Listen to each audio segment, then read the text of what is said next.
Hi, it's Colin Cowherd. I started The Volume to bring you some of the most authentic voices in sports. While you're here, make sure you hit subscribe. Thanks.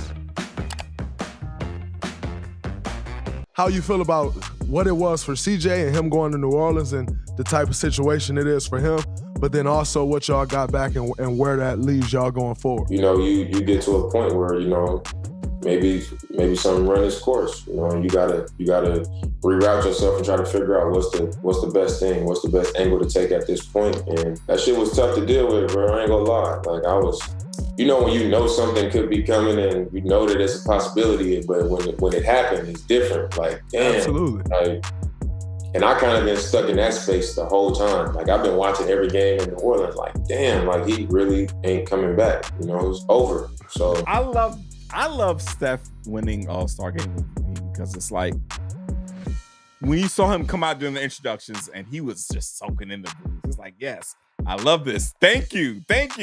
And then during the game, he was hitting those threes and just like looking to the crowd after it. Looking to the crowd before that shit even dropped. Bro. Like, you know what I'm saying? I just love it. It was just a reminder of how fun sports they can be if we're just not fucking being ridiculous and stupid and if it's not real hate. Right. You know what I mean? Exactly. I think what LeBron would prefer is just to regain the power in the situation. He's trying to, a lot of this, aside from the narrative, is him trying to take back power. You know, LeBron tried to manipulate the Lakers into making a bunch of trades at the deadline through the media. Yeah, he straight up went to a press conference and said, we're not good enough to beat the Bucks, and we can't be good enough to beat the Milwaukee Bucks as currently constructed. Wait, do you think you'd be a good GM? Be honest. I'm a very good delegator. So that I'm not part laughing I'd be really good about the idea of it. I'm laughing. You're kind of laughing at me. I'm laughing at the drama building in this answer. So let me lay out. Just give you the space. What's the Lakers' mindset right now? Are we buying the Lakers?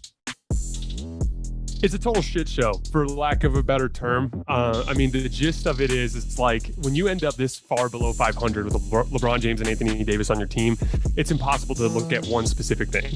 So it would take me a half hour to break down all the different ways that this went wrong. The easiest and simplest way that I could describe it, and it's been a lesson for me as a basketball fan and as a basketball analyst to learn this season, but just how important it is, especially in the modern NBA with how spaced out the game is, for you to have role players. I think I'm very good. I think at the Volume, my staff would tell you, I'm a good delegator.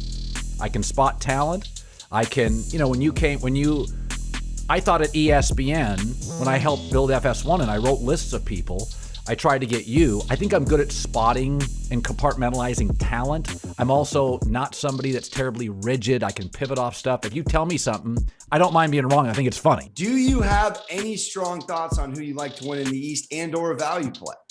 Yeah, value play, I'll start there. My sleeper team in the East is this Cavs team right now. I mean, I was just in Cleveland, so maybe I'm feeling the high of all the Cleveland fans being out there. But Darius Garland right now is playing out of his mind. Evan Mobley, I think, is in great conversation for Rookie of the Year. Jarrett Allen's another great big man in the league. So I just like the way this Cavs team is playing. I also think that their coach could be in conversation for Coach of the Year based off of how he's kind of turned this team around and the way they've been playing this season so far. But also the thing is, like, Zion is so good. Like, you talked about, what's interesting, you brought up the fact that they would trade for Ja ASAP, which is, you know, nobody would have said that in 2020 when he was drafted. You know what I'm saying? So, but like, yeah, like I don't know, bro. I feel Zion is too good and is too talented to just not care this much. You know what I mean? And I think what we're leaning towards now, I mean, it's not the 60% from the field, 26 a game, 10 rebounds a game guy anymore, bro. You know what I mean? The way he's acting, you know, this past year. Another big guy that's just a little bit of a drama queen. I know he changed his Instagram and put a picture of him, I think, when he was in high school. He's from the Virginia area, is Russell Wilson. And unlike Aaron Rodgers, they kind of laid it all on the table. Was like, we got to figure it out this year or I'm gone. I'm going to demand a trade. I'm going to go. Like, we all kind of know where Aaron's going. He's either going to say, I'm coming back to Green Bay or you guys have to trade me. And even when you watch Gutekunst talk, like, if he demands a trade, they're going to trade him. they would be kind of screwed because Jordan Love's not that good. They'd have to get another quarterback, but that's the situation they're in. Here's where the statement comes in at. LeBron James and Steph Curry, two guys born in the same hospital in Akron, Ohio. Goes back to Cleveland. Steph obviously played against LeBron in NBA Finals, Warriors versus Cavs.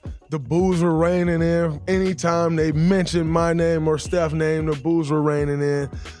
All of these things. And then Steph comes out and hits 16 threes and go for 50. MVP. Scripted, right?